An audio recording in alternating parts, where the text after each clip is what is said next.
Hi అండి అందరికీ. ఈరోజు మన రెసిపీ వచ్చి ఆనియన్ పకోడీ. చల్లని వాతావరణంలో వేడి వేడి ఆనియన్ పకోడీ తింటే సూపర్ ఉంటుంది కదా. హాయ్ అందరికీ, నేను అనుపమ. మీరు చూస్తున్నారు నా ఛానల్లో ఆనియన్ పకోడీ.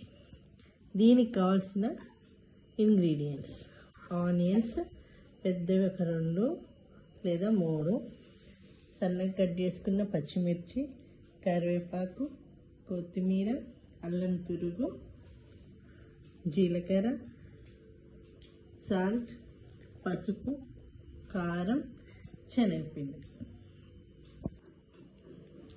ఆనియన్ పకోడీ అందరు చేసుకుంటారు, కానీ క్రిస్పీగా ఎలా చేసుకోవాలి, నేను డీటెయిల్గా ఎలా చేయాలో చూపిస్తాను. అట్లా మీరు చూసి ట్రై చేయండి. ఎక్కువ శనగపిండి వేసుకున్నా మెత్తగా అవుతాయి. ఆనియన్కి సరిపడా శనగపిండి ఎంత వేసుకోవాలో డీటెయిల్గా కలిపేటప్పుడు చూపిస్తాను, చూడండి. ఇప్పుడు ఒక బౌల్ తీసుకుందాం. దాంట్లో కట్ చేసిన ఇట్లా స్లైసెస్కి కట్ చేసిన ఆనియన్స్ సన్నగా కట్ చేసుకోవాలి. చూడండి, ఇట్లా అంటే చక్కగా ఇట్లా పొడిగా అవుతాయి. ఇవి వేసుకొని ఈ సన్నగా తురిమిన పచ్చిమిరపకాయలు, అల్లం ముక్కలు, కరివేపాకు, కొత్తిమీర ఇవన్నీ వేసుకొని దీంట్లోనే సాల్ట్, కారం, పసుపు, జీలకర్ర. ఇప్పుడు మనం అన్నీ వేసుకున్నాం కదా, ఇవన్నీ బాగా ఇట్లా పిసుక్కోవాలి. దీంట్లో ఈ ఆనియన్స్లో ఉన్న వాటర్ అంతా బాగా వచ్చేయాలి. అప్పుడు మనం ఆ వాటర్తోనే శనగపిండి కలుపుకుంటే క్రిస్పీగా చాలా బాగా వస్తాయి పకోడీ. బాగా పిసుక్కోవాలి. వాటర్ అంతా వచ్చేదాకా అన్నీ వేసి మంచిగా 5 minutes అయినా మంచిగా పిసుక్కుంటే దీంట్లో వాటర్ అంతా కింద దిగుతుంది. ఆ వాటర్ వచ్చినప్పుడు దాంట్లో మనం శనగపిండి కలుపుకోవాలి. ఇప్పుడు ఇట్లా పిసుక్కున్నాం కదా, మెత్తగా వచ్చేసినాయి. ఇప్పుడు దీంట్లో ఎంత శనగపిండి పడుతుందో చూసి వేసుకుందాం.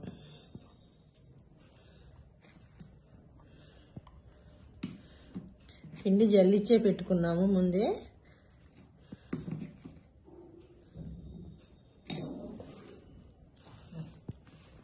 ఒకేసారి మొత్తం వేయకోకుండా చూసుకుందాం. మళ్ళీ ఎక్కువ వేసినా పిండి ఎక్కువైపోతుంది. ఇట్లా ఎంతవరకు వస్తుందో ఇట్లా చూసుకొని మనం ఇట్లా వేస్తే ఇట్లా పడాలి, అప్పుడు బాగుంటుంది. ఇప్పుడు ఇట్లా అసలు ఒక్క చుక్క వాటర్ కూడా వేయకూడదు. మనం ఉల్లిపాయ పిసుక్కున్న వస్తుంది కదా దాంట్లో వాటర్, ఆ వాటర్తోనే మనం ఇట్లా నీట్గా కలుపుకోవాలి. అట్లా కలుపుకుంటేనే మనకి మంచి పకోడీ ఇట్లా వేసుకుంటే మంచిగా వస్తుంది, క్రిస్పీగా ఉంటుంది. మనకి మెత్తడి పకోడీ కావాలంటే ఇంకా దీంట్లో ఎక్కువ శనగపిండి కలుపుకోవచ్చు. అప్పుడు కొంచెం కావాలంటే వాటర్ కూడా యాడ్ చేసుకోవచ్చు. ఈ వాటర్ వేసుకుంటే కొంచెం పిండి ఎక్కువ వేసుకుంటే మెత్తటి పకోడీ అవుతుంది. వితౌట్ వాటర్, ఈ ఆనియన్ వాటర్తోనే మనం ఇట్లా మెత్తగా కలుపుకుంటే క్రిస్పీగా బాగుంటుంది. ఇప్పుడు ఇది ఫ్రై చేసిద్దాం. పకోడీ వేసి గ్యాస్ ఆన్ చేసుకొని కళాయి పెట్టుకొని ఆయిల్ హీట్ చేసుకున్నాము. ఆయిల్ హీట్ అయింది. ఇప్పుడు పకోడీ వేసుకుందాం.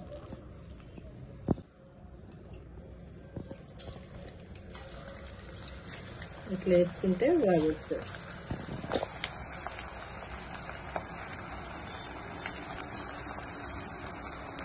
ముద్ద పకోడీ అనుకోండి, ఇట్లా పొడి వేయటం రాదు. అప్పుడే కలపకూడదు. ఒక 2 minutes ఉంచిన తర్వాత కలుపు. ఇప్పుడు తిప్పుకుందాము.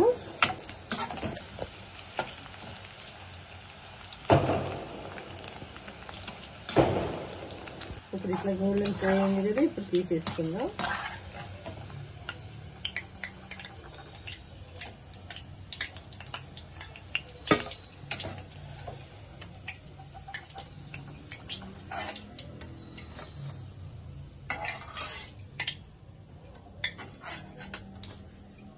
ఇప్పుడు ఇట్లా ఫ్రై అయిన తర్వాత తీసుకుందాం. మిగతా పిండి అంతా వేసేసిన తర్వాత వీడియో చూద్దాం.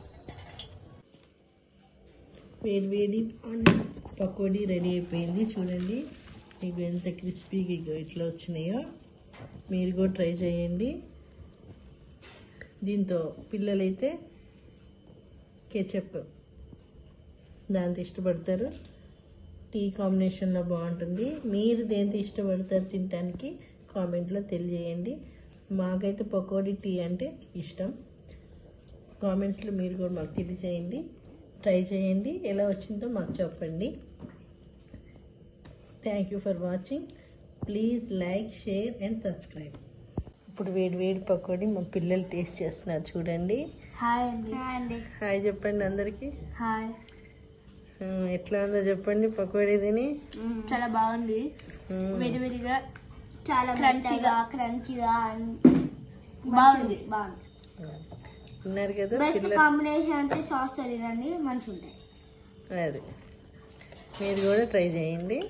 ఎలా ఉందో చెప్పండి. వీళ్ళిద్దరికి కూడా యూట్యూబ్ ఛానల్ ఉంది, ధ్రువన్ శరణ్. సబ్స్క్రైబ్ చేసుకోండి.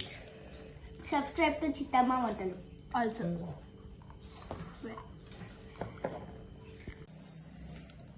పిల్లలు సాస్తో ఇష్టపడతారు కదా. మనకి ఆల్వేస్ టీ పకోడీ కాంబినేషన్ ఇష్టం. సో మీరు కూడా ట్రై చేయండి. వేడి టీ పకోడీ సూపర్ ఉంది కాంబినేషన్.